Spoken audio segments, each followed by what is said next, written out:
Assalamualaikum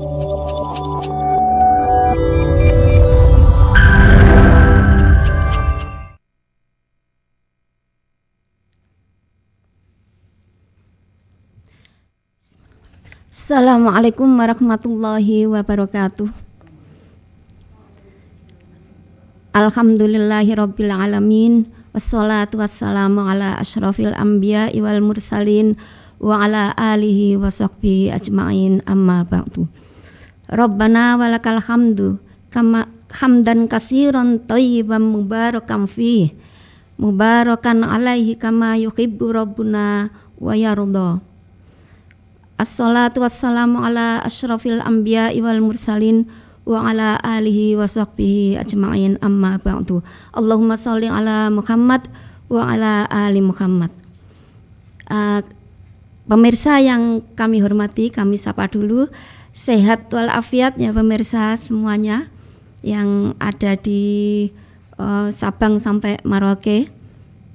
Alhamdulillah, mudah-mudahan ini COVID segera hilang dan alhamdulillah sekarang juga sudah melandai. Mudah-mudahan tidak terjadi COVID yang lebih ganas lagi dan kita berdoa kepada Allah Subhanahu wa taala semoga tidak terjadi lagi di bumi ini. Terima kasih. Alhamdulillah kita berjumpa lagi pada kesempatan hari ini. Mudah-mudahan Allah selalu memberikan inayah, taufik, hidayah kepada kita sekalian dan kita disehatkan oleh Allah Subhanahu wa taala. Pemirsa yang kami hormati, kami berterima kasih kepada pemirsa yang telah hari ini mengikuti acara kajian yang diselenggarakan oleh pimpinan Majelis Tabligh pimpinan Pusat Aisyah bekerja sama dengan Majelis Tabligh pimpinan Pusat Muhammadiyah. Pemirsa yang dirahmati Allah, kajian Cahaya Islam disiarkan secara virtual setiap hari Jumat pertama dan ketiga, sedang kedua dan keempat adalah Harmoni Keluarga. Pada kesempatan kali ini akan membahas topik tentang titik kritis kehalalan dalam produk pangan. Pemirsa yang kami hormati, banyak sekali produk yang beredar di pasaran yang digemari masyarakat Indonesia karena rasanya enak serta tinggi protein. Dari anak-anak sampai orang tua menyenanginya. Tetapi hal tersebut terutama kaum muslimin harus waspada karena di dalam produk-produk olahan tersebut terutama daging seperti bakso dan lain sebagainya itu banyak beredar tidak sesuai dengan ajaran Islam, yaitu halal dan thayyib. Halal secara zatnya maupun halal secara memperolehnya. Kemudian sesuai apa yang dikatakan oleh Lembaga Pengkajian Pangan, Obat-obatan dan Kosmetika Majelis Ulama Indonesia, daging olahan yang beredar di Indonesia itu memiliki banyak titik kritis. Pemirsa yang kami hormati, saya ada pengalaman untuk saya pernah beli mie ayam itu saya perhatikan ini kok mie ayam ini ayamnya kok pakai rambut semua, tidak ada dagingnya. Terus saya pikir-pikir tapi sudah setengah gitu, terus saya pikir-pikir ini mesti bukan daging sapi. Lah itulah beredarnya sesuatu yang tidak halal di Indonesia. Kalau di luar negeri, Singapura dan di negara barat mungkin sudah ada tertulis produk halal. Jadi sudah jelas-jelas di situ semuanya halal. Toyibah itu baik untuk fisik, untuk kebugaran jasad kita. Pemirsa yang kami hormati, kali ini kajian akan disampaikan oleh Ibu Dr. Apoteker Salmah Orbayinah MKes. Beliau adalah Pusat Studi Halalan Thayyibah Center UMY. Kemudian beliau juga Ketua MPK Majelis Pembinaan Kader Pimpinan Pusat Aisyah. Oleh sebab itu kami mengutip suatu ayat surat Al-Maidah ayat 88. A'udzu billahi minasyaitonir rajim. Bismillahirrahmanirrahim. Wa kulu mimma razaqakumullahu halalan thayyiban wattaqullaha alladzi antum bihi mu'minun. Dan makanlah dari apa yang telah diberikan Allah kepadamu sebagai rizki yang halal dan baik, dan bertakwalah kepada Allah yang kamu beriman kepadanya. Para pemirsa yang kami hormati, nanti kalau ada pertanyaan bisa melalui Zoom langsung, kemudian melalui chat, atau bisa pengajian ini diikuti di YouTube Majelis Tabligh Pimpinan Pusat Muhammadiyah. Terima kasih. Kami sapa dulu Ibu Salma, Ibu Bayin. Assalamualaikum Bu Bayin. Waalaikumsalam Bu. Sehatnya Bu? Alhamdulillah. Alhamdulillah. Nah, siap ini pemirsa sudah mustami dan pemirsa sudah menunggu uraian dari Bu Bayin. Monggo Bu Bayin, silakan. Terima kasih Bu Maftuhan sebagai moderator. Alhamdulillah. Assalamualaikum warahmatullahi wabarakatuh. Waalaikumsalam. Alhamdulillahirabbil alamin. Wassalatu wassalamu ala asrofil anbiya'i wal mursalin Muhammadin wa ala alihi wa ashabihi ajmain, amma ba'du. Yang saya hormati Ibu Khalifah Sukri sebagai Ketua Pimpinan Pusat Aisyah Majelis Tabligh, dan juga Bapak Ketua Majelis Tabligh Pimpinan Pusat Muhammadiyah, Bapak Fatur Rahman.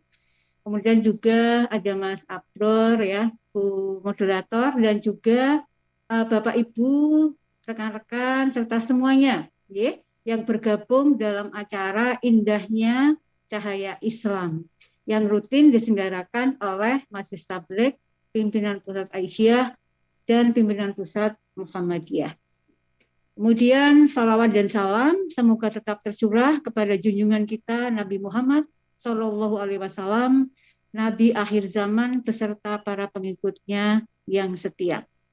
Bapak Ibu semuanya, saat ini saya masih berada di kantor di program studi farmasi FKIK UMY, dan ini juga masih banyak teman-teman dosen yang sedang tutorial jadi ini banyak yang bergabung di sini. Nah, Bapak Ibu semuanya, terima kasih saya sudah diberi kesempatan untuk bersilaturahmi dengan Bapak Ibu semuanya untuk kita berdiskusi tentang topik titik kritis pada produk makanan gitu. Nah, mungkin nanti kita akan mengenal sebenarnya titik yang dimaksudkan dengan titik kritis kehalalan dalam produk pangan itu apa sih gitu Nah, Bapak Ibu semuanya, mengawali diskusi kita kali ini pada saat ini saya yakin banyak sekali jenis makanan yang bisa kita nikmati gitu apalagi sekarang ini banyak kalau kita pesan makanan itu bisa sangat mudah dengan online gitu kita tinggal di rumah, kita tinggal pesan pakai aplikasi gitu. Kemudian juga banyak sekali aplikasi yang memberikan diskon yang luar biasa. Lebih murah kalau kita pesan daripada kita datang ke restonya. Nah, ini banyak sekali. Ya, sudah harganya murah, enak gitu ya Bu ya, banyak diskon gitu. Kemudian tampilannya juga menarik ya. Apalagi sampai ada ulasan-ulasan ya dari berbagai influencer makanan ya yang wah demikian luar biasa enaknya. Nah, ini kan tentunya membuat kita semakin penasaran ya akan sebuah hidangan tersebut gitu. Namun dari berbagai macam makanan itu, Bapak Ibu semuanya, bagaimana dengan status kehalalannya gitu. Bapak Ibu pernah nggak berpikir dengan kita memesan makanan secara online ya, itu kita yakin nggak gitu ya, apakah makanan yang kita makan itu halal atau tidak. Nah, padahal sekarang tren ya, kita pesan ya menggunakan aplikasi online, apalagi hujan-hujan seperti ini. Lebih enak di rumah, pesan datang, kan seperti itu. Nah, Bapak Ibu ya, meskipun makanan itu halal dan sangat mudah ditemukan di Indonesia ya, namun kita juga perlu memperhatikan titik kritis kehalalan sebuah produk makanan gitu ya. Nah, mungkin saya akan sharing PPT ya Bapak Ibu semuanya. Saya akan coba menampilkan PPT saya.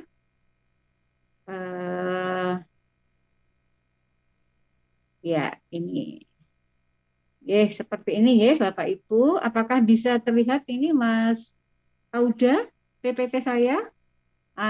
Jempol 2, thumb 2. Terima kasih. Ini akan saya slideshow. Nah, Bapak Ibu semuanya, terima kasih ya. Judul kita kali ini adalah titik kritis kehalalan suatu produk pangan. Nah, kemudian tadi sudah disampaikan ya oleh moderator ya beberapa ayat-ayat yang terkait ya dengan halal. Itu banyak sekali di dalam Al-Qur'an ya. Setiap kata-kata halal pasti diikuti oleh thayyib. Nah, salah satunya kalau tadi disampaikan Al-Maidah, saya akan menyampaikan pada surat Al-Baqarah ayat 168 Bapak Ibu semuanya. A'udzubillahi minasyaitonirrajim. Bismillahirrahmanirrahim. Ya ayyuhan nasu kulu mimma fil ardi halalan thayyiba wa la tattabi'u khutuwatis syaiton innahu lakum aduwwum mubin. Artinya, wahai sekalian manusia, makanlah yang halal, lagi baik dari apa yang terdapat di bumi, ya halalan thayyiban. Dan janganlah kamu mengikuti langkah-langkah syaitan. Sesungguhnya syaitan itu adalah musuh yang nyata bagi kamu. Nah, sehingga karena setiap kata-kata halal pasti diikuti thayyib, itu pasti ada alasannya. Sehingga pusat studi Muhammadiyah UMY itu dinamai pusat studi halalan thayyiban gitu. Jadi tidak hanya pusat studi halal gitu ya, tapi pusat studi HTC. Nah, saya salah satu anggotanya ya. Mungkin hadir juga di sini ada Pak Dr. Iman ya. Itu Dr. Iman itu adalah ketua HTC-nya. Kemudian ada tim auditornya yang sudah mendapatkan sertifikasi auditor ya, Pak Hari Widada juga hadir di samping saya ini. Baik Bapak Ibu semuanya.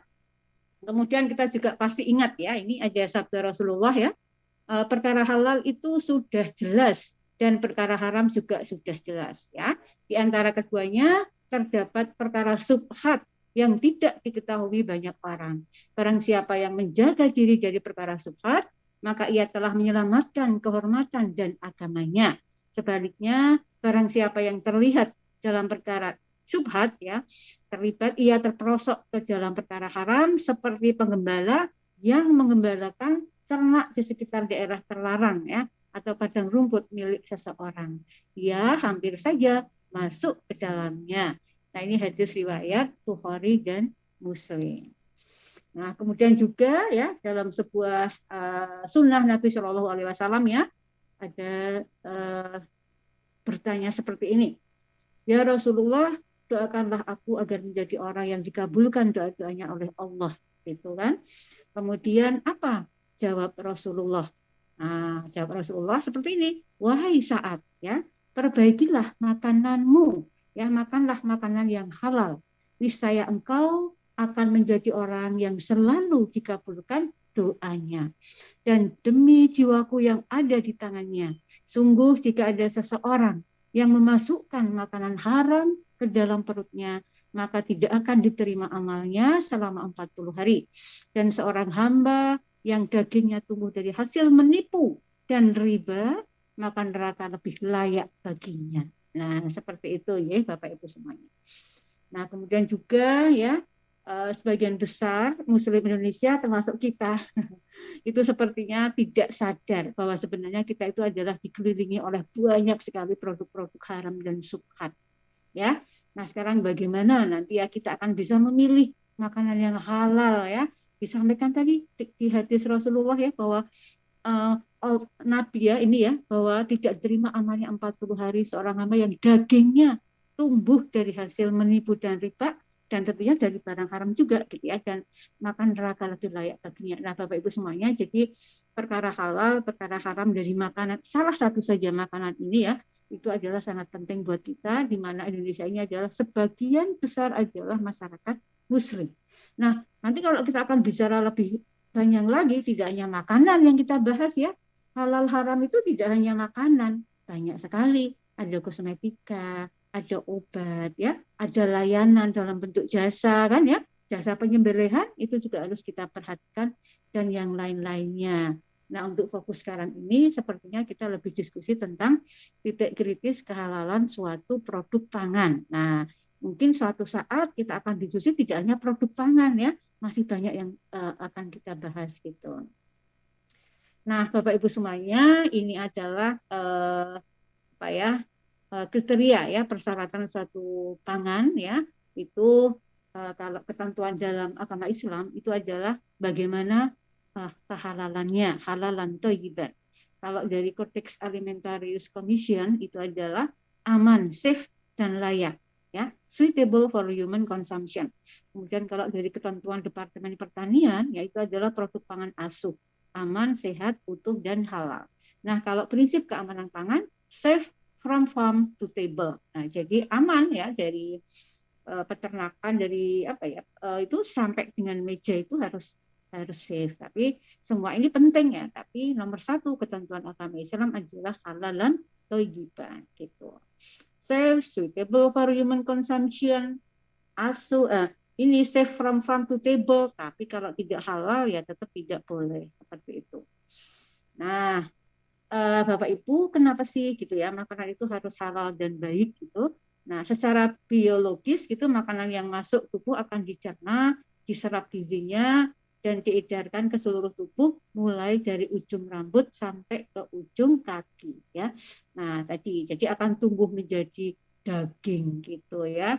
Kemudian akan membentuk struktur tubuh dan menghasilkan energi. Nah, kalau struktur tubuh kita itu adalah tersusun dari bahan-bahan yang non halal pasti akan mempengaruhi sikap perilaku kita tadi ya mempengaruhi doa-doa kita diterima atau tidak ya dan pastinya mempengaruhi semuanya. Nah kemudian kenapa juga harus toyib ya ini sebagai pengantar dulu sebelum kita bahas tentang titik kritis ya. Nah kenapa harus selain halal juga harus toyib gitu? Toyib itu yang seperti apa sih gitu ya? Ya pasti yang toyib itu yang bermutu atau berkualitas gitu. Jadi tidak hanya sekedar halal tapi juga bermutu, berkualitas. Kemudian juga aman ya. Kemudian juga bergizi. Halal tapi tidak bergizi, tidak berkhasiat ya untuk apa gitu kan? Nah, harus bergizi, menyehatkan, takaran tepat, tidak berlebihan. Kemudian tidak ada pemalsuan di situ, prosesnya harus hygiene, kemasannya juga harus baik ya. Nah, oke, Bapak Ibu semuanya. Ini saya ambil dari Ringgit Pembayun 2013 ya, menyatakan bahwa ini you are what you eat gitu ya. Nah, ini cantik ya. Ini bukan body shaming ya. Kemudian ada juga seperti ini ya. Jadi ada yang kemudian gemuk gitu ya. Ini yang bodinya lumayan bagus ya. You are what you eat ya. Ini tanaman, sayuran dan sebagainya. Tapi juga bisa ya gendut seperti itu ya karena makannya mungkin daging yang kurang terkendalikan seperti itu. Nah, Bapak Ibu, ini tadi saya sampaikan beberapa pengaruh dari makanan ya, mempengaruhi tumbuh kembang fisik ya, sifat perilaku, perkembangan janin, diterima tidaknya doa dan juga pengaruh pada kehidupan dunia dan akhirat. Nah, sehingga mari ya kita sudah sejak dulu tapi sekarang kita tingkatkan ya, bahwa kita hidup itu ya harus sebuah pilihan ya. Kita harus menerapkan halal adalah kehidupan saya. Halal is my life gitu. Nah, ini Bapak Ibu semuanya ya.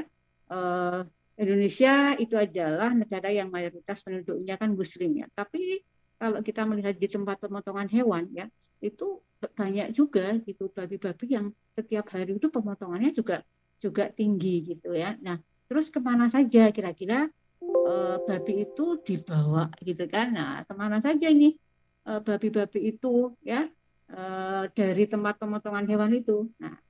Nah, Bapak Ibu semuanya, ini adalah titik kritis ya dari babi ya, dari bahan dari babi dan juga dari produk turunannya. Bisa kita lihat ya, misalnya ini babi ya, dari dagingnya. Wah, ini banyak sekali Bapak Ibu. Ya, bisa untuk sosis, sate ya, abon, bakso, rendang, burger ya, donat, roti ya, maupun pangsit. Nah, kemudian dari kulitnya, nah ini bisa untuk kerupuk, rambak ya, dari gelatin. Nah, ini banyak dari gelatin ya. Jeli, permen gitu kan. Dari tulang juga banyak ya. Kemudian juga dari apa? Bulu ya. Ini kuas ya, bisa kuas untuk apa? Kuas untuk roti itu Bapak Ibu, kuas untuk menguas mentega ya dan sebagainya. Nah, kemudian dari jeruannya ya, dari usus bisa untuk sosis, casing sosis ya, empedu ya untuk jeruannya, paru bisa untuk kerupuk, bakso dan sebagainya. Enzim banyak sekali juga ya. Kemudian juga bisa untuk insulin ya, insulin pada pasien gula ya, pasien DM itu kan ada yang kemudian rutin menggunakan insulin. Nah, insulin ini bisa dari human, bisa dari babi ya, kemudian juga bisa dari tumbuhan. Nah, kita harus cermat untuk memilih ya. Nah, ini beberapa titik kritis bahan dari babi dan juga produk turunannya. Nah, tadi sudah disampaikan tuh oleh moderator ya, Quran Surat Al-Ma'idah ayat 3 atau Al-Baqarah 168. Nah, kemudian juga dalam Al-Quran dinyatakan, ini di dalam Al-Baqarah 173, ya 173. Juga Al-Maidah ayat 3 ini ya, bahwa makanan dan minuman haram yang dilarang untuk dikonsumsi itu adalah bangkai, darah, babi, hewan yang disembelih dengan nama selain Allah. Dan juga Homer ya, ini di sini Al-Maidah ayat 91 dan juga Al-Baqarah ya 219 ya. Seperti itu. Ini saya kira Bapak Ibu sudah paham semua ini ya tentang makanan-makanan minuman yang diharamkan di dalam Al-Qur'an. Gitu. Ya, ini juga tadi sudah disampaikan. Nah, kemudian ini yang termasuk bangkai ya, termasuk darah, daging babi ya. Kemudian binatang yang ketika disembelih disebut nama selain Allah. Nah, kemudian di dalam ini ya Al-Qur'an ya itu kan dijelaskan bahwa makanan yang dilarang oleh Allah untuk dikonsumsi itu sebenarnya jumlahnya sangat sedikit, sangat sedikit. Selebihnya makanan di dunia pada dasarnya adalah halal gitu kan. Semuanya halal kecuali yang dinyatakan haram ya sesuai dalam Al-Maidah ayat 3, Al-Baqarah 173 dan sebagainya.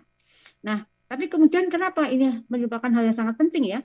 Nah, karena perkembangan teknologi pangan itu telah mengkreasi berbagai proses makanan yang kehalalannya itu adalah diragukan gitu.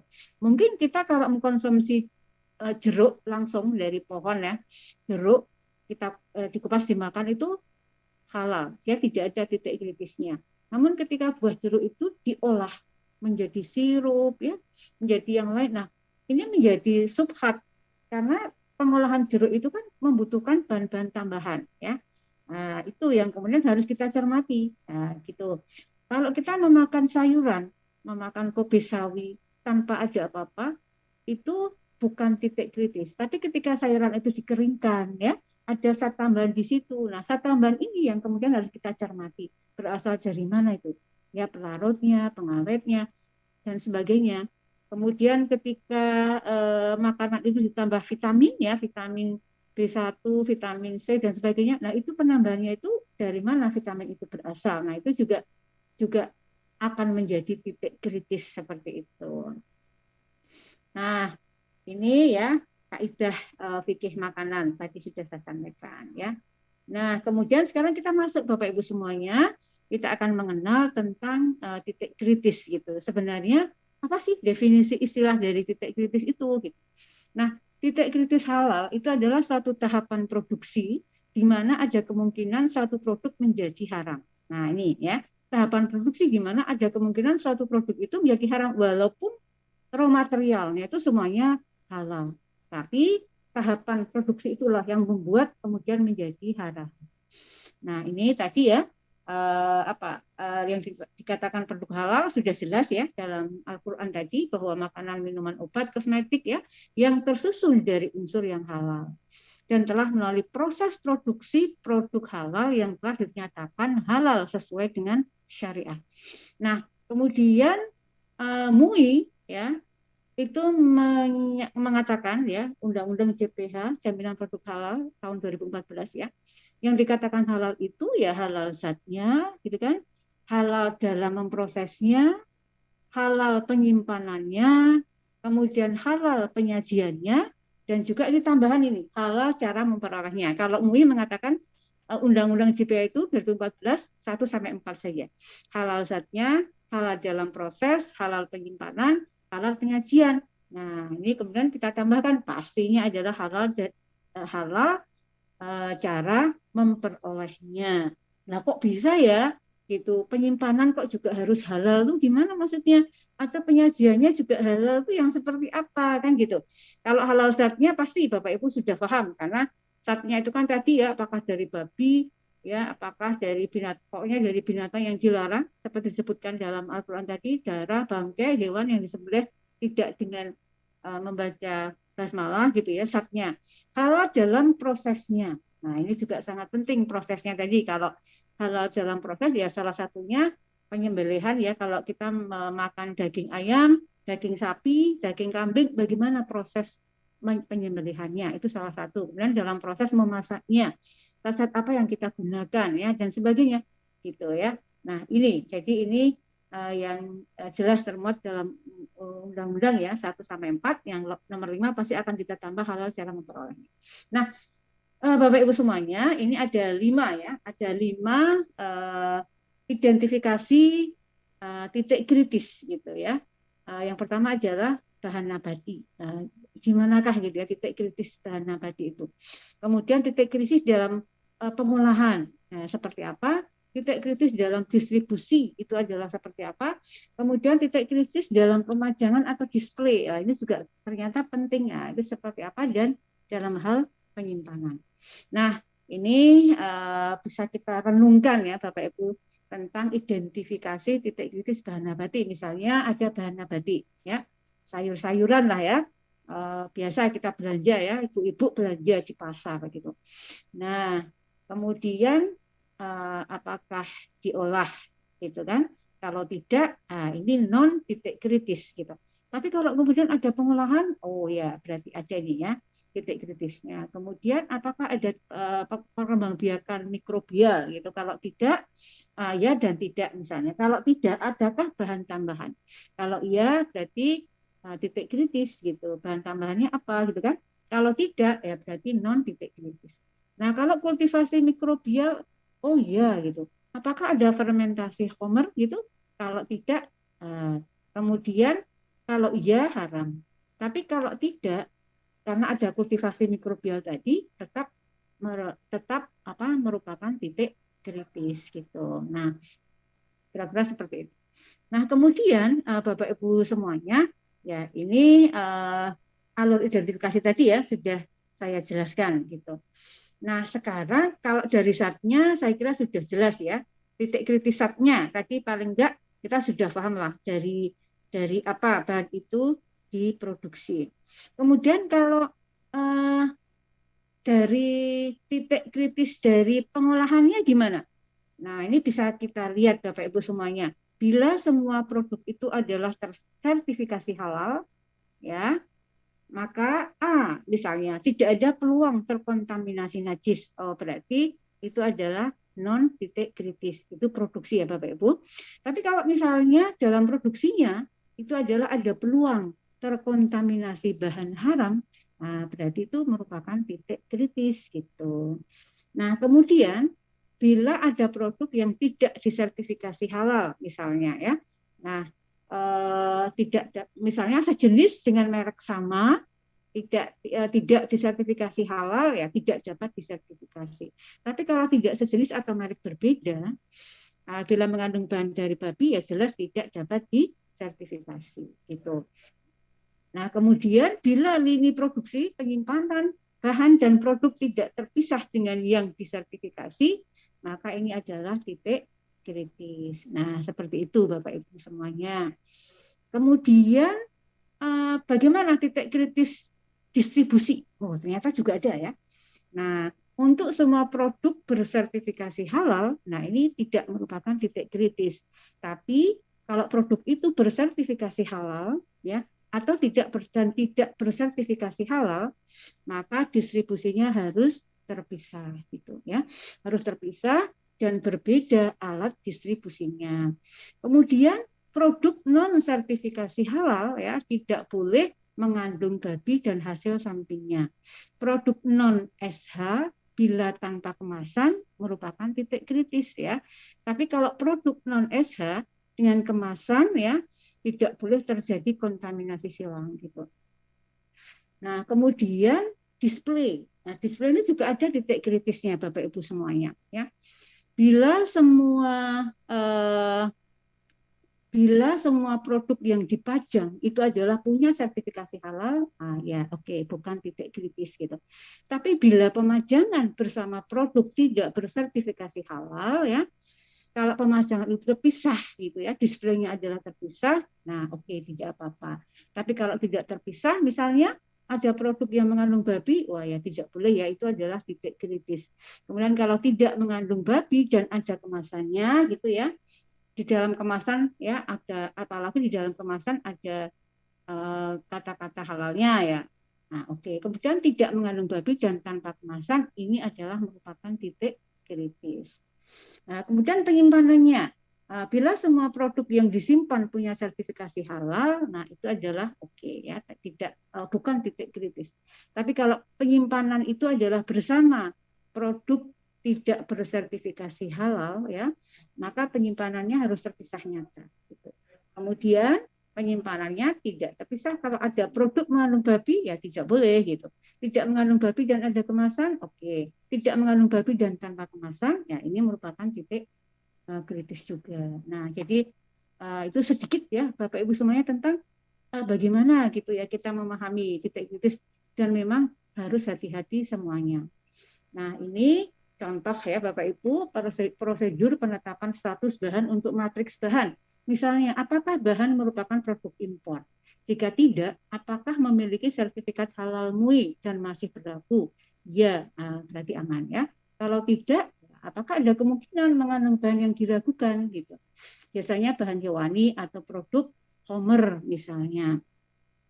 Kemudian kalau misalnya apa ini ya, misalnya ini, apakah memiliki sertifikat halal MUI atau lembaga luar negeri yang diakui MUI dan masih berlaku? Nah, jika iya, bahan dapat digunakan. Tapi jika tidak, harus kita cek lagi seperti itu ya. Nah, kemudian apakah ada kemungkinan mengandung bahan yang diragukan ya?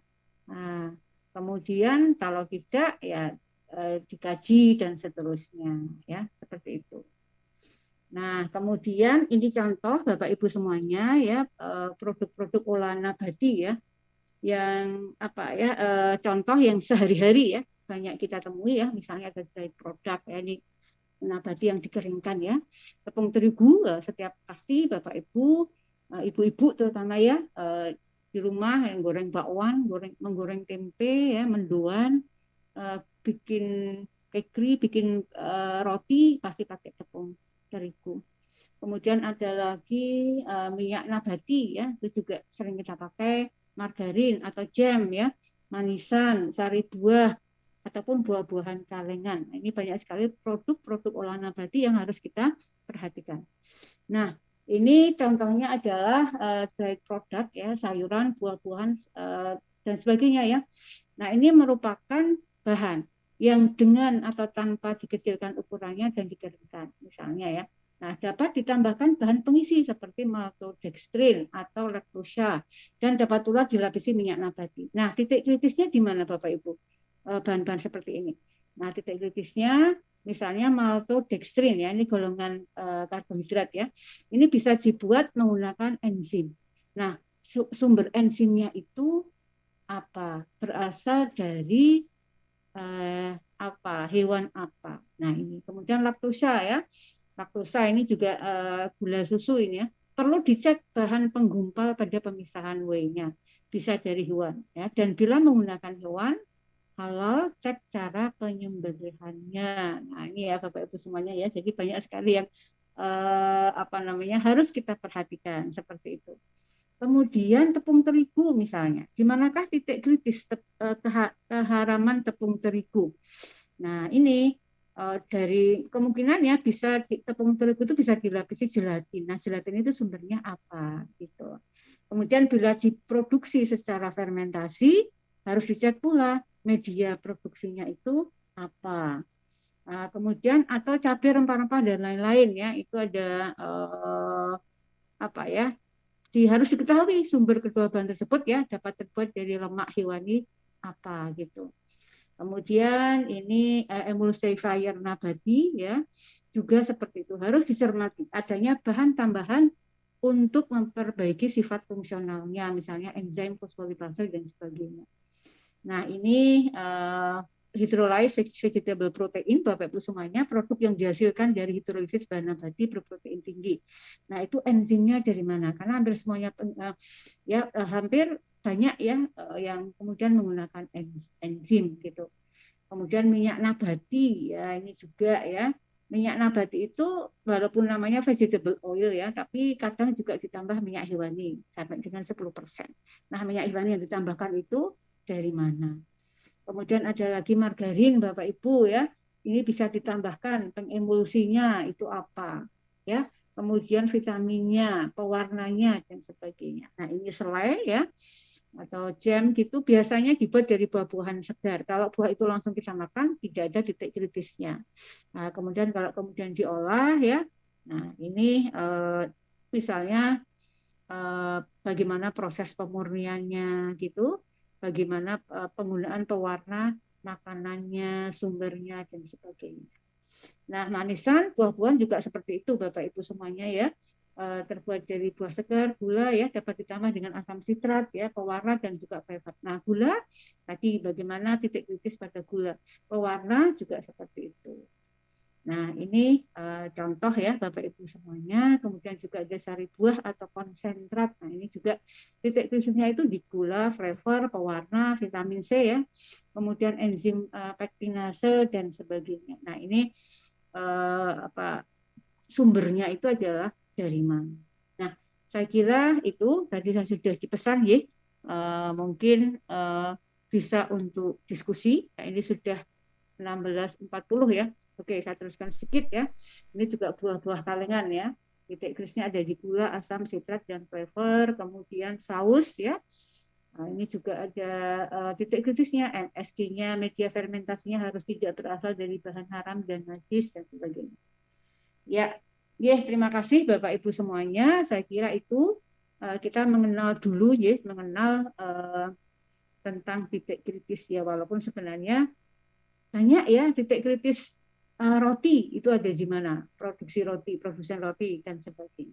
Oke, saya kira itu Bu Maftuhah ya, apa yang saya sampaikan ya. Mungkin bisa kita sambung dengan diskusi. Terima kasih. Assalamualaikum warahmatullahi wabarakatuh. Waalaikumsalam warahmatullahi wabarakatuh. Terima kasih Bu Bayinah. Ternyata apa yang kita makan itu belum tentu baik, belum tentu halal thayyibah ya. Jadi kita harus makan apa gitu. Kita takut untuk makan atau meminum sesuatu yang memang itu diharamkan oleh Allah dan tidak baik untuk kesehatan.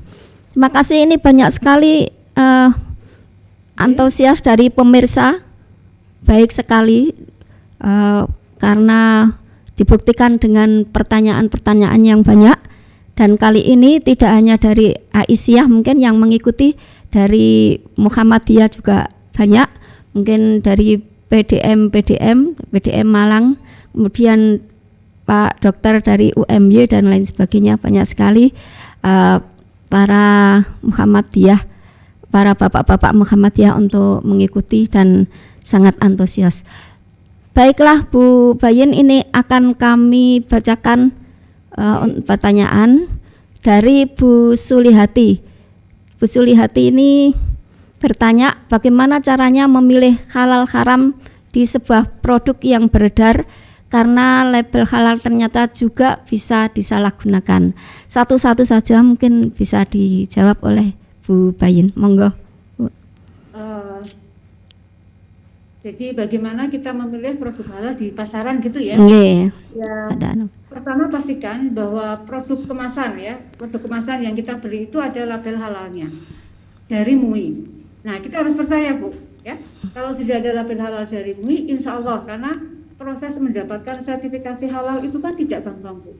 Ada alurnya ya, ada alurnya. Walaupun untuk masa pandemi ini dipermudah karena bisa memajukan syarat secara online. Tetapi kan syarat-syarat itu harus dipenuhi dari proses tadi ya, ada 4 hal tadi, ada pusatnya, pengolahannya, kemudian penyimpanan, distribusinya. Itu ada standarnya di MUI. Ya, pertama itu pastikan ada label halalnya gitu. Nah, kemudian kalau enggak ya bagaimana gitu ya. Nah, kita bisa tanya kepada penjualnya. Ya, kita bisa tanya kepada penjualnya, gitu ya, Mbak. Ini label makanan ini, misalnya makanan ini yang dijual ini bagaimana statusnya? Kalau kita mau bertanya seperti itu, gitu ya. Tapi yang utama adalah memang kalau saya yaitu itu jelas itu sudah ada label halalnya. Nah, sebagai manusia, kita kan dianugerahi akal dan budi Bu, untuk menentukan mana yang baik untuk kita konsumsi gitu. Jadi memang saya juga sering ditanya seperti ini ya, saya ragu-ragu gitu ya misalnya dalam perjalanan di kereta gitu harus beli makanan pakai pincuk, ini halal atau tidak ya. Nah, itu kembali ke kita Bu ya. Kembali ke kita sendiri. Jadi keputusan untuk mengkonsumsi makanan apapun ya adalah sepenuhnya berada di bawah kendali diri kita sendiri. Ya. Nah, kalau ada yang halal dan thayyib, mengapa kita masih mencari yang lain? Seperti itu, ya. Jadi kalau Ibu tidak percaya dengan label halal yang ada ya, terus kita percaya kepada siapa? Nah, jadi kalau misalnya kita jajan ya, kalau kita jajan di warung tetangga, kita pasti sudah tahu ya. Tetangga itu pasti kita sudah paham lah gitu. Tapi yang ditanyakan tadi pasti adalah kalau kita beli di produk ya, di jalan, di toko ya, kemasan itu seperti apa ya, pertama yakinkan bahwa itu adalah ada sertifikasinya. Kalau enggak, pilih yang ada gitu ya. Kalau kemudian tidak ada semuanya ya, itu tadi semua tergantung pada kita sendiri. Ada yang bilang, Bu, dengan membaca bismillah menjadi halal ya, tidak semudah itu juga sih Bu ya. Jadi sekali lagi kita harus punya tadi ya, saya kembalikan bahwa sebenarnya keputusan itu ada pada kita sendiri. Kita dianugerahi untuk bisa berpikir ya, seperti itu Bu. Tentunya dengan kita juga belajar memahami ya, memahami tentang kehalalan ini, tentang titik kritis dan sebagainya, biar kita juga lebih tahu dan lebih hati-hati. Seperti itu Bu. Betul itu mungkin Bu Bayin, dan banyak yang masih awam toh, jadi ya pokoknya kita tanya sama penjualnya, kalau halal ya kita makan gitu, ada yang begitu. Ini ada lagi Bu Bayin dari Muhdawati PDA Lamongan, mohon diberi contoh bahan makanan yang thayyib yang layak untuk dikonsumsi. Mungkin tadi sudah diterangkan, mohon diterangkan lagi. Thayyib itu dalam hal apa saja? Thayyib itu kan artinya apa Bu Maftuhah, baik ya Bu ya. Nah, jadi kenapa gitu ya, dalam Al-Quran itu pasti selalu diikuti halalan thayyiban. Nah, tadi sudah saya sampaikan, thayyib itu ya mestinya baik dalam hal gizinya ya, kemudian baik dalam hal penyajiannya, kemudian aman ya, kemudian prosesnya hygiene, kemasannya itu dari bahan yang baik, ya, tidak berbahaya. Mungkin bahannya halal-halal saja, tapi berbahaya kalau keikut kemakan ya seperti itu. Nah itu tidak thayyib gitu ya. Jadi bermutu, aman seperti itu Bu ya. Contohnya apa? Makanan yang thayyib ya, yang kira-kira memenuhi ini tadi lah Bu ya, yang aman, tidak tercemar ya, tidak berbahaya, kemudian bergizi ya gitu, seperti itu Bu. Okay. Atau contoh konkretnya apa Mbak Maftuhah ya? Monggo dari pemirsa mungkin ada yang itu. Contoh konkretnya ya banyak ya, yang banyak juga sih yang intinya bergizi lah. Saya tidak mungkin memberikan contoh merek ya Bu, gitu ya. Tapi kira-kira halal prosesnya, tapi juga mengandung unsur-unsur tadi itu. Ya. Terima kasih Bu Bayin. Ini lanjut lagi ya. Masih banyak itu. Oh ya, nggih. Dari Sukmaini Abbas, sudah lama saya membaca masalah semua organ babi dibuat segala macam yang masyarakat tidak mengetahuinya. Mestinya MUI harus memberitahu masyarakat agar jangan membeli atau mengkonsumsi makanan-makanan itu. Sudahkah Aisyah membahas hal ini dengan MUI? 2 tahun lalu saya ke Brunei. Di sana kita nyaman sekali berbelanja makanan di mal, di pasar, karena makanan yang masuk ke mal sudah dipastikan kehalalannya.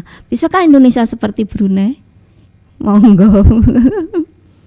Aduh, kita berdoa bersama ya, semoga Indonesia bisa seperti Brunei, karena juga mayoritas Islam ya, jadi kita harus aman, harus safe juga kita makan ya.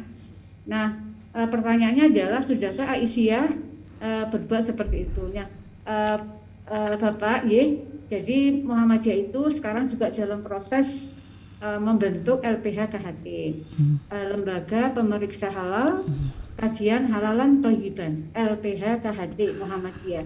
Ini terus diproses ya. Di dalam LPH KHT ini berkumpul para auditor halal ya, Bapak Ibu yang sudah mengikuti pelatihan auditor halal. Kenapa demikian? Karena memang MUI pemerintah ya melalui Undang-Undang CPA 2014 itu sudah mentargetkan, seperti misalnya per 17 Oktober itu ada beberapa bahan yang sudah harus ada sertifikat halal. Kemudian nanti 2022 ya, itu semuanya Bu, unit usaha kecil menengah itu ya, itu produk-produknya juga harus tersertifikasi halal. Nah, sehingga Muhammadiyah Aisyah itu punya komitmen tinggi untuk bisa mendampingi pengusaha-pengusaha kecil ini nantinya, biar produk yang dihasilkan itu adalah bisa tersertifikasi halal, karena nanti 2022 itu hampir semuanya wajib gitu. Nah, sehingga ini sedang proses ya, di bawah Majelis Ekonomi PP Muhammadiyah ini, LPH KHT ini, kita juga kemarin baru mengajukan akreditasi untuk diperiksa kita layak atau tidak gitu. Nah, jadi fungsinya adalah biar kita punya lembaga pemeriksa halal sendiri, yang itu nanti kita bisa mendampingi ya pengusaha-pengusaha kecil Muhammadiyah di grassroots itu, biar bisa untuk produknya itu adalah tersertifikasi halal. Kita dampingi bagaimana caranya gitu kan, cara mengajukannya, kemudian kita jelaskan dan sebagainya. Ini sudah berproses Bapak Ibu ya gitu. Jadi kita komitmen ya, Muhammadiyah Aisyah komitmen sekali untuk hal ini, karena sebenarnya banyak sekali nanti ya para pengusaha di tingkat bawah itu apa namanya ya. Nah, itu yang harus kita pahamkan bahwa semua produk itu harus bersertifikasi halal, seperti itu ya. Insya Allah ini proses ya Pak. Ya. Terima kasih, mudah-mudahan tercapai dan MUI makin solid. Amin. Ini selanjutnya ada dari Bu Jihan Muna Hanifah. Assalamualaikum warahmatullahi wabarakatuh. Ngapunten Bu, saya izin bertanya, mungkin agak keluar dari pembahasan. Secara kita sebagai talib an ilm, apakah dalam mengkritisi sebuah kehalalan dalam produk pangan itu, kita juga merealisasikan adab dalam menuntut ilmu, yaitu dengan memilih makanan yang halal dan thayyib. Jazakumullah khairan katsira. Jadi maksudnya gimana? Jadi setelah yang cat apa ya Mbak? Untuk memilih makanan halal dan thayyib, apakah itu juga kita memakai ilmu? Oh, ya, Ibu. Makanya jadi karena ini adalah masalah kita semua ya, halal ini ya sebaiknya sebagai umat Islam yang kita concern terhadap masalah halal ya kita harus belajar gitu. Dan tadi apa diterapkan dalam ilmu, diterapkan dalam apa ini? Sebentar. Ya seperti itu. Diterap. Apa Mbak? Ini ya. Memilih makan yang halal saja. Apakah dalam mengkritisi sebuah kehalalan dalam itu kita juga apakah dalam mengkritisi sebuah kehalalan dalam produk pangan itu kita juga merealisasikan dalam menuntut ilmu. Iya Bu ya, harusnya seperti itu. Ada hubungannya ya, merealisasikan adab dalam menuntut ilmu yaitu dengan memilih makanan yang halal dan thayyib. Ya. Memang seharusnya kalau kita sudah punya ilmunya mestinya harus diimplementasikan juga di dalam kehidupan sehari-hari gitu ya. Harus juga kita memilih makanan yang halal dan thayyib dalam kehidupan sehari-hari kita. Yang paling dulu kita membeli sayur matang kemana, kita membeli jajan ya. Nah, sekarang tidak boleh kalau sudah tahu banyak titik kritis berarti kita harus hati-hati ya dalam memilih makanan. Itu juga dalam memilih jajanan untuk anak-anak itu juga harus hati-hati. Seperti itu Bu. Iya. Mudah-mudahan Ibu Jihan memahami. Kemudian yang langsung saja dari channel YouTube Perindu Ilmu. Bagaimana kita mengetahui bahwa produk yang kita konsumsi itu halal atau haram, sedangkan produk itu dijual di pasar tradisional? Nah, Mengawubayin. Iya, apa yang dibeli dulu kan? Tadi kan sudah saya jelaskan tuh ya. Iya. Gitu. Kalau di pasar tradisional kita membeli sayuran segar, ya itu tidak ada titik kritisnya, ya Bu ya.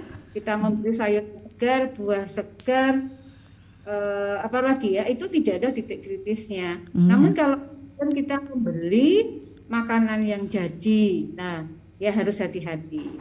Sekali lagi kan penjualnya ini siapa yang buat gitu kan, oh saya hanya nerima Bu dari sana ya, kita harus hati-hati. Oh ini saya buat sendiri, Ibu membuatnya gimana sih Bu? Itu ya memang kita harus agak ini ya Bu, kalau pengen yakin mantep ya jangan malu untuk bertanya gitu kalau Ibu ragu-ragu ya. Nah tadi seperti penjelasan yang tadi saya sampaikan di depan Mbak Mafluha ya. Nah, kita dan budi untuk menentukan apa yang kita makan itu sesuai dengan hati nurani kita juga. Iya. Sesuai dengan hati nurani. Jadi kalau banyak titik kritisnya ya mungkin kita harus hati-hati seperti itu. Iya. Terima kasih Bu Bayin. Masih ada lagi ini masih dari Hidrotun Nisa MM Bantul. Assalamualaikum Bu Salma, salam kenal Bu. Kebetulan bidang studi saya teknologi pangan. Izin bertanya Ibu, mohon penjelasannya Ibu, peran PSHTC terkait penjaminan kehalalan dengan seperti apa Ibu? Jadi bagaimana program studi halalan Thayyiban Center di UMY? Nah ini Mbak Hidrotun Nisa dari AMM Bantul. Terima kasih atas pertanyaannya. Jadi Bapak Ibu semuanya, LPH KHT atau Lembaga Pemeriksa Halal Kajian Halalan Thayyiban Center PP Muhammadiyah di bawah Majelis Ekonomi itu sekarang sedang menggerakkan PTN se-Indonesia dan PTA tentunya untuk membuat program studi halalan Thayyiban Center. Kemudian apa sih program utamanya PSHTC itu? Mendampingi Bapak Ibu semua. Jadi di dalam PSHTC itu pastinya sudah ada tim-tim yang menjadi auditor halal atau penyelia halal. Bagaimana sih menjadi auditor halal itu? Nah, untuk menjadi auditor halal kita harus pernah mengikuti pelatihan dan ujian sebagai auditor halal. Gitu. Nah, siapa yang melaksanakannya? Boleh, yang melaksanakan boleh siapa saja, gitu kan. Perguruan tinggi Muhammadiyah kalau sudah punya banyak auditor halal, silahkan mengadakan pelatihan auditor halal untuk siapapun. Tetapi LPHKHT ini lebih mengutamakan auditor halal itu adalah dari PTM ataupun berbasis perguruan tinggi. Nah, kemudian karena auditor halal ini juga ada syaratnya, itu berbasis ada yang dari disiplin ilmu farmasi, gitu, teknologi pangan, gitu, kemudian biologi, ya, dan lain-lain. Ada syaratnya. Nah, salah satu tugas PSHTC ini adalah yang paling utama mendampingi, gitu ya, mendampingi UMKM kecil itu, Bu, supaya produknya itu bisa disertifikasi halal. Didampingi, diberikan kemudian diberikan penjelasan sampai dengan tata cara mengurus sertifikasi halal. Itu yang penting. Nah, kemudian kalau dia sudah bisa kemudian mengisi tata cara sertifikasi halal, kemudian dia mengajukan untuk tersertifikasi. Nah, itu nanti adalah tugasnya LPH KHT untuk menentukan auditornya, siapa yang akan menjadi auditor pada proses itu. Jadi sebenarnya LPH KHT ini adalah kepanjangannya membantu pemerintah ya untuk melakukan pemeriksaan atau pemeriksaan terhadap produk-produk yang dikeluarkan ya untuk mendapatkan sertifikasi halal. Didampingi dulu, diajari bagaimana kemudian mendaftarkan ya. Nah, itu salah satu tugas PSHTC. Kemudian juga melakukan auditor terhadap produknya. Nah, kemudian MUI juga sudah mengeluarkan ya, Mbak, bagaimana caranya kita mengauditor itu. Ada tabel-tabelnya, apa saja yang harus diperiksa. Itu ada semua kalau kita sudah menjadi auditor, sudah pernah mengikuti pelatihan itu. Nah, ini baru digalakkan ya di seluruh PTM ataupun PTA untuk sebaiknya membentuk pusat studi halalan thayyiban center ini gitu. Namanya pakai HTC kalau Muhammadiyah halalan, kalau UMB halalan thayyiban center. Seperti LPH KHT juga ya, lembaga pemeriksa halal kajian halalan thayyiban center. Itu. Nah, ini dibutuhkan banyak orang, Ibu. Sebenarnya kalau Mbak Hidrotulisa kepengen jadi auditor, daftar aja, kalau nanti ada pelatihan ikut gitu. Jadi ini menarik sekali ya. Harus ada yang concern di bidang itu ya, untuk terus mengawal bahwa Indonesia ini akan mudah nanti kita dapat makanan-makanan yang halal dan thayyib. Seperti itu, Mbak. Itu salah satu tugasnya. Kemudian menjelaskan undang-undang yang terkait dengan halal, kan banyak itu ya. Tidak Ada 2 pertanyaan lagi, Bu, dari Bu Nurna, ini sekretaris MTPPA. Mohon penjelasan bahwa ketika berbuka puasa biasanya minuman hangat teh manis, tetapi oleh dokter tidak direkomendasikan. Itu kenapa ya? Bukankah itu bisa segera menyegarkan tubuh? Apakah ada yang tidak baik akibatnya bagi tubuh? Terima kasih. Oh iya. Nah, kalau yang dianjurkan itu kurma ya. Memang yang manis-manis seperti itu ya, Bu ya. Nah, tapi yang manis-manis ini juga harus hati-hati. Yang manis-manis kemudian kalau diminum mungkin bagi penderita, ada yang menderita gula kan tidak bagus ya. Kalau manisnya adalah manis gula, karena akan meningkatkan kadar gula gitu. Kemudian kalau bagi yang nggak ada gula kok juga tidak dianjurkan gitu ya. Mungkin akan kemudian menurunkan nafsu makan juga gitu ya. Padahal kalau seharian kita tidak makan, tiba-tiba kita minum manis sedikit kan kita merasa langsung seger, energinya langsung ada. Padahal sebenarnya kan itu energi dari gula pasir saja kan, Bu. Kita tetap butuh energi yang lain, ada protein, ada karbohidrat, ada lemak yang itu lengkap akan kita makan ya, sehingga memberikan nilai gizi yang baik untuk kita. Nah, kalau kita minum teh manis segelas nanti rasanya sudah kenyang ya, sudah kembali terus tidak makan. Nah, itu kan tidak bagus ya. Nah, jadi ditingkatkan energinya. Walaupun akan berbeda loh, Mbak, gula di dalam gula pasir dengan gula pada kurma. Kandungannya berbeda. Mungkin suatu saat akan kita bahas ya. Seperti itu. Ya. Terima kasih. Mungkin kalau saya sendiri itu lambung. Akibat ke lambung itu kalau minum teh terlalu banyak manis dan belum makan apa-apa. Itu kalau bagi yang sakit lambung. Tapi kalau yang lain sehat-sehat saja ya monggo. Ada anjuran apa tidak? Tapi tidak dianjurkan. Ini ada pertanyaan terakhir dari Bu Eti PCA Sukun Malang. Contoh makanan sehari-hari apa saja di pasar tradisional yang biasanya meragukan kehalalannya? Sebenarnya yang tergolong syubhat banyak ya Bu. Kalau sesuatu titik kritis ya. Makanan yang digoreng dengan minyak goreng harus jelas minyak gorengnya. Makanan yang digoreng dengan tepung harus jelas tepungnya berasal dari tepungnya itu ada label halalnya atau tidak gitu kan. Minyak gorengnya ada halalnya atau tidak. Kemudian makanan-makanan olahan yang lain. Nah itu Bu, jadi harus hati-hati. Seperti yang saya jelaskan tadi ya, makanan olahan sayuran, makanan susu ya. Kemudian roti itu kan ada titik kritisnya ya, banyak sekali yang mungkin nanti akan kita lihat gitu. Nah tapi kalau yakin Bismillah tanya ke penjualnya, aman Bu ini insya Allah ya, monggo. Tapi biasakanlah kita mengkonsumsi makanan yang jelas ya. Kalau ada yang halal dan thayyib, kenapa kita memilih yang lain? Seperti itu.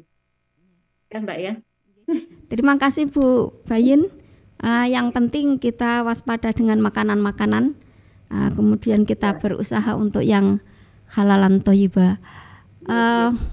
Mungkin saat ini sudah jam 5 lebih sedikit.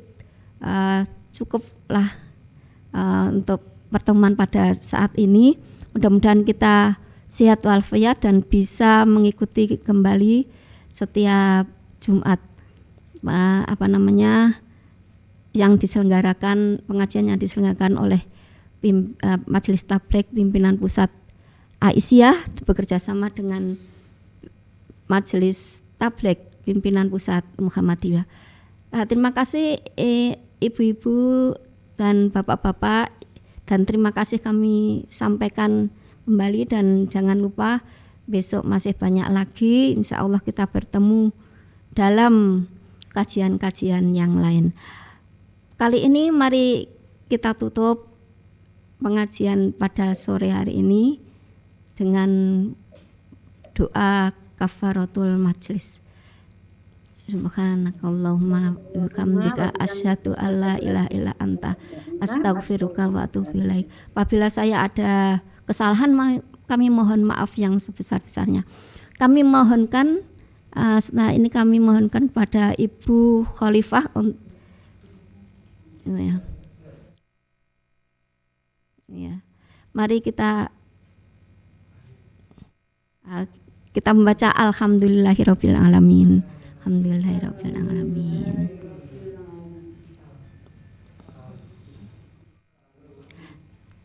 Itu dari kami. Assalamualaikum warahmatullahi wabarakatuh.